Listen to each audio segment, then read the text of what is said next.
દર્શન કરવા માટે કૃષ્ણ ભગવાને ચક્ષુ આપી હતી, આંખો આપી હતી. ભગવાનની આપેલી આંખોથી ભગવાનના દર્શન થાય. આપણી આંખોથી આપણને આપણું જ દેખાય છે, પણ જો ખરેખર તમે ભગવાન પરિબંધ પરમાત્માની આંખો જો લ્યો તો તમને પરિબંધ પરમાત્માનું જ દીધું દેખાય છે, આપણું નહીં. એ જ સાચું દેખાય, સત્ય દેખાય. પ્રથમ પૂજી જો જેહી सत्कर्मा तुरंत मिले फल सो बड़े धर्मा. कि सत्कर्मा से सबसे पहले गौ पूजी जाती है, उसका फल तुरंत मिलता है, एवं वही बड़ा धर्म है. શું કે સત્કર્મ એટલે કે સાચું, સત એટલે કે જે સાચું કાર્ય કરો એને સત્કર્મ કહેવાય. એ સત્કર્મની અંદર બધાની પહેલા ગાય માતા જ પૂજાય છે, પૂજવામાં આવે છે. જેહી સત્કર્મા, અને ગાય માતાની જ પૂજા કરવાથી પછી ગણપતિની પૂજા થાય અને પછી દેવતાઓની પૂજા થાય તો તમને તુરંત મિલે ફલ સો બડ ધર્મા. તરત તમને ફળ મળે. તમે કદાચ ને જે કોઈ સત્કર્મ કરો, કથાની અંદર સાંભળો, બેસો, કોઈ યજ્ઞ કરો, જો ગાય મુખ્ય હોય અને પછી જો સત્કર્મ થાય ને પછી ગાયમાંથી ને ધર્મ થાય એટલે તમને જે તમારી આશાથી તમે જે કાર્યનો આરંભ કર્યો હોય એનું તરત ફળ મળે છે. લાલચ નહીં, તરત ફળ મળે. દાખલા તરીકે જેને પૈસા ન દેવા હોય ને, આપણે બીજો સગા હોય, કોઈ સંબંધી હોય, પૈસા ન દેવા હોય તો એને એમ કે તને કાલ દઈશ, પરમદી દઈશ, અઠવાડિયાનો ટાઈમ આપે. એમ કરતા કરતા એ તમે પછી નારાજ થઈ જાઓ ને બીજે ગોતો કે હવે આપણને નહીં દે. જેને દેવા નથી, જેમાંથી મળવાનું નથી, ત્યાં ફક્ત ને ફક્ત મને તમને લાલચ મળશે. અઠવાડિયાનો વદાળ, 15 દીનો વદાળ, આ બધા દેવું નથી, ખાલી વદાળ નાખ્યા કરે. પછી તમે વરદ 2 વરે થાકી જાઓ એટલે વરી પાછા બીજી જગ્યાએ જાઓ. એવી જ રીતે પણ ગાય માતાની સેવા કરો ને પછી સત્કાર કાર્યનો આરંભ કરો ને એટલે એમાં તરત જ ફળ મળે છે. ગાય વગરની પૂજા પણ અટાણે કોઈ પણ તમે પૂજા કરો, ગાય માતા કોઈને યાદ આવે નહીં. તમે ઘરની સત્યનારાયણની કથા કરો, ગાય યાદ નહીં આવે. પિતૃનું કાર્ય કરો, ગાય યાદ નહીં આવે.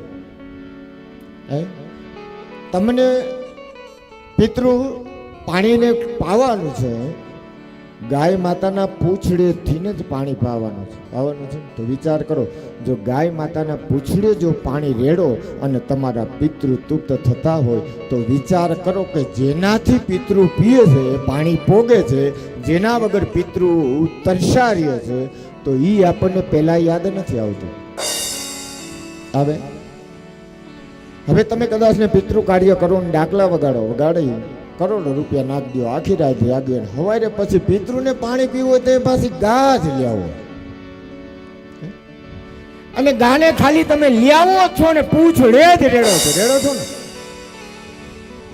પૂંછડે રેડાઈ જાય એટલે પાછી મૂકી આવો છો. પાછો એમાં રસ નહીં, ખાલી.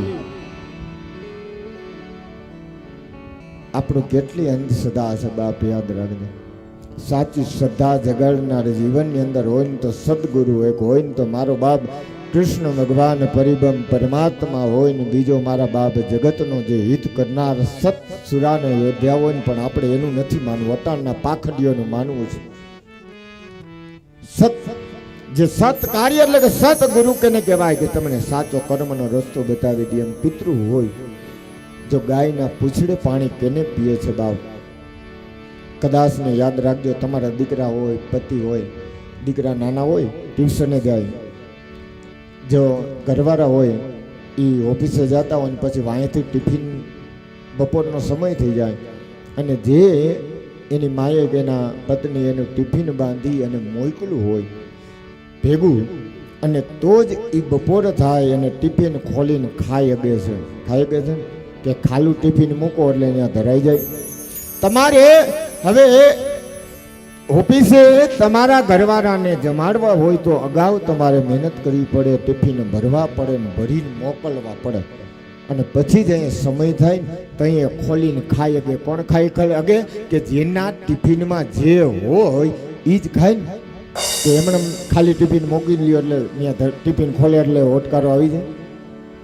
નથી આવતું. તો વિચાર કરો, તમે ગાય માતાના પૂંછડે પાણી રેડો છો, એ ટિફિન રૂપી છે.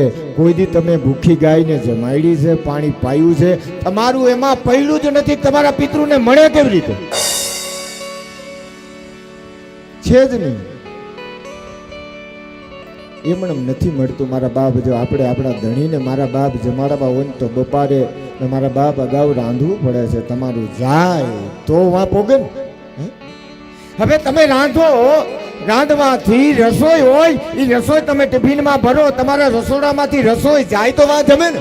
કે અહીંયા ના રીએ તો જમે, વાં ન જમે. તો વિચાર કરો, તમારા પિતૃને પાણી પાવું છે, પણ જેનાથી મળે છે પાણી ત્યાં પોગાડ્યું તમે અગાઉ. તમારા મહેમાન હોય, તમારા ઘરે આવે, તમે કદાચ ના બીજાના ઘરે જાઓ, બપોરનો સમય થઈ જાય, તમને ખાલી પાણી પાઈ દે, તમને ભૂખ લાગી હોય ખાલી પાણી પાવો, તો એ પાણીથી તમને કોઈ રાહત થવાની છે? ખાલી પાણી પાઈ દો તો? પાણીનો જો તમારે આનંદ લેવો હોય, તૃપ્ત થવું હોય, તો તમારે પહેલાં ભોજન કરવું પડે. અને ભોજન કરો અને પછી તમે પાણી પીઓ, તો તમે પાણીથી તૃપ્ત થાવ છો, પ્રસન્ન થાવ છો, અને પછી તમને શાંતિ મળે. તમે ખાલી પાણી પીધા કરજો. તો વિચાર કરો, પિતૃ છે, હે, એને આપણે ખાલી પાણીથી રેડી છે, ખવડાવતા નથી, ખાલી